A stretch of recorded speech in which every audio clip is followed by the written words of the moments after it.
Ilang lugar po naman sa Catanduanes ang binaha dahil sa malakas na pagulan. Dala po naman ng shear line. Mula po sa Catanduanes, magbabalita Melody Romero. Marhay na aga, Melody, Madi. Dahil sa malalakas na ulang dala ng shear line sa lalawigan ng Catanduanes, ilang lugar ang binaha kahapon, Pebrero 8, 2026. Baha nagpo sa loob ng bahay.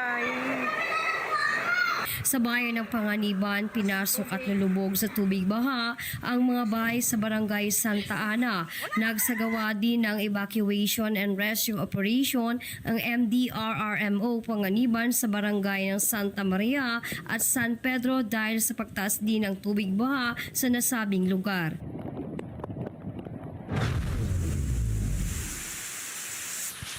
Nalubog din sa baha ang barangay Hinipaan sa bayan ng Bagamanok.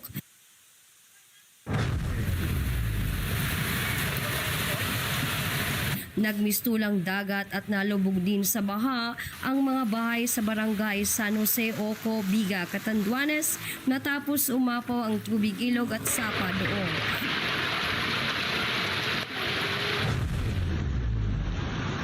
Dahil din sa shear line, umapaw na muli ang Bato River na nagdulot ng pagbaha sa barangay Sipi, bayan ng Bato.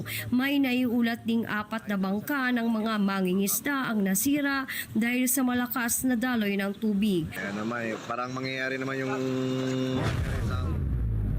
Sa bayan naman ng Karamuran, nasira ang flood control project sa barangay Tubli at barangay Sabangan dahil din sa lakas ng tubig baha sa ilog.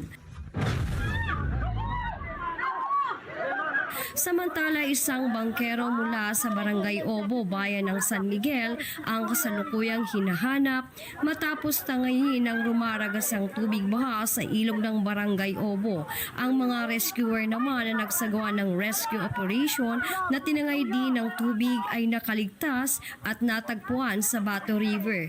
Mula sa San Andres, Catanduanes,